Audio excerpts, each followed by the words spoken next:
you guys, and welcome to the Chosen League podcast, where fire sports content is the name of the game. I'm your host, Devin, and in today's episode, I'm going to be talking to you guys about the last night's game, Sacramento Kings versus the Philadelphia 76ers. But before we get into all that, make sure you like, comment, subscribe, hit that notification bell so you can be notified every time I upload an episode. Let's get into it. It was a tough night for both teams. Philly, on one hand, not having their reigning MVP, Joel Embiid, who is suffering from a knee injury, and then you have the Kings on the other hand who were just struggling badly from deep. Like literally they were struggling shooting wise, they were struggling bad. But we're gonna start off with the Sacramento Kings. The Sacramento Kings had a lot of second chance opportunities. They really dominated the first 3 minutes of the first quarter, locking down the paint, boxing out defenders to make sure they get the rebound. And most of the boxing out of their defenders came from none other than Sabonis. Sabonis is great for using that physicality, that body control to box out his defenders to get that rebound. And also they took advantage of the mismatch, Sabonis guarding Tyrese Maxey and Tobias Harris, and really making them pay in the post. And then the last thing for the Kings was the fast break opportunities. And once you get a fast break, it's the tempo of your team. It only gets faster and faster. But also Tobias Harris with a hot start, 12 points in the first quarter, and he was drawing fouls. He was drawing fouls. He was getting to the basket. He was making the defense pay. He was like, okay, I'm gonna make sure y'all foul me, and then when I get to the line, I'm gonna make these two shots. He was making them pay, driving to the basket, getting the mid-range shots, and getting it from the perimeter. But this is not the end of Tobias Harris. I got more for y'all, so y'all stay tuned for this. So moving on to the Sixers defense, they did a very great job. I mean, Patrick Beverly on for one of the players I want to mention is known for playing good defense. He really played like Gary Payton, to be honest, like the glove. He was really, playing. He was like that off-ball pest. You know that 2K badge you acquire from your My Career player, where you get that off-ball pest, and he's like guarding you from the perimeter and he's guarding you from the post. That's what Patrick Beverly is. He had that badge locked in, and the thing about Beverly is he's gonna force you to be uncomfortable. He's going to force you to take some uncomfortable shots, and that's what they did with De'Aaron Fox. And prime example, De'Aaron Fox was at on the right wing at the 3 point line. He knocked his defender off by getting the punt fake. Then you have him trying to go out there and acting like he was going to take three. Then he goes to drive, and then once he gets stopped, he just pulls up for a shot. He really didn't maintain his body control. He really didn't have any balance, and that's what looking at De'Aaron Fox, and it was like, those are shots that he normally takes, and those are shots that he normally makes, but just weren't falling for him that night. So the Sixers did a great job taking De'Aaron Fox out of his rhythm and also taking Sabonis out of his rhythm, and he really couldn't get in the post. He really couldn't back down and post up. He only had at least 2 to 3 seconds to post up, and then he had to throw the ball away. And moving on to the Sixers offense, the Sixers made it a problem. The Sixers were a problem on offense. Tyrese Maxey with the steal, then results in a tough layup, absorbing the contact and makes a tough layup.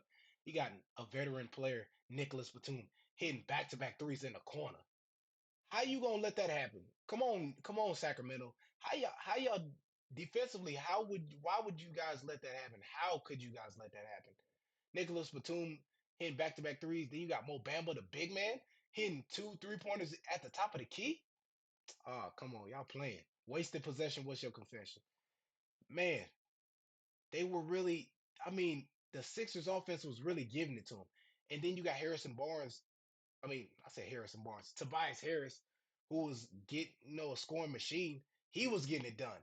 Then he was, man, let me tell y'all this other play by Tobias Harris.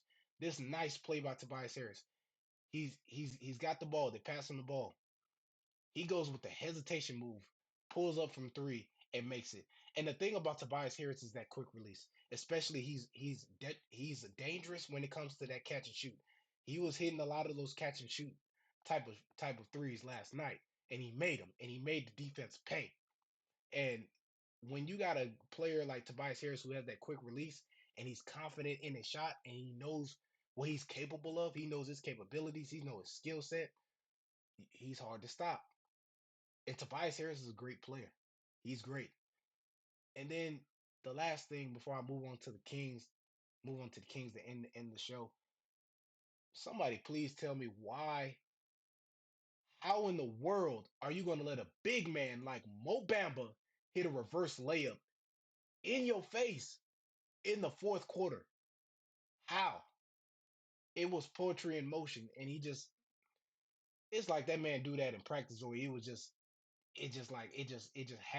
magically happened for him. To Man, Mo Bamba was feeling it. Name another big man who can play like that. I'll wait. But anyways, we're gonna move on to the last thing. We're gonna talk about the Sacramento Kings offensively. And like I told you guys before, their shooting performance was extremely terrible last night. Flat out terrible. Shooting 34% from the field, 20.5% from three. Like the Kings had 13 points off of turnovers. With the Sixers in mind, they got 25. And then what really hurt the Kings in the first quarter is those nine turnovers. Those nine turnovers hurt you so bad that it's like I wish I could have that playback. I wish I could have that playback to where I could on that possession I could have done something a little better. But you know, you have to live with it, and that's what the Kings did. They lived with it. You know, they had nine turnovers, and then let me tell you about Sabonis.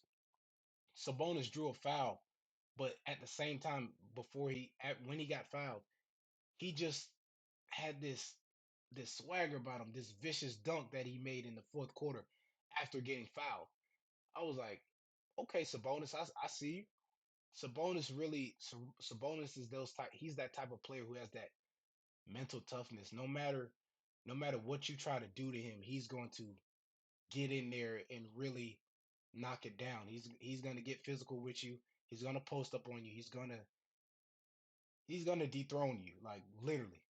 He did it last night in that fourth quarter when he had that dunk and the energy changed in the room. Oh yeah, Sabonis was came to play.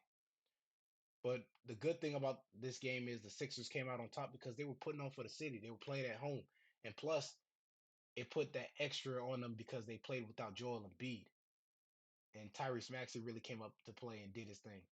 But let me know in the comment section what you guys think about last night's game, the Sixers and the Kings. What do the Kings need to do to have a better shooting performance than their next game? What do can Tobias Harris really keep up this performance that he's had? Can he keep bringing that same performance that he brought to the Kings each night? Versus the other teams in the NBA. Once again, like, comment, subscribe, hit that notification bell so you can be notified every time I upload an episode. I'm Devin, and I'm signing off. Thanks for watching. Subscribe here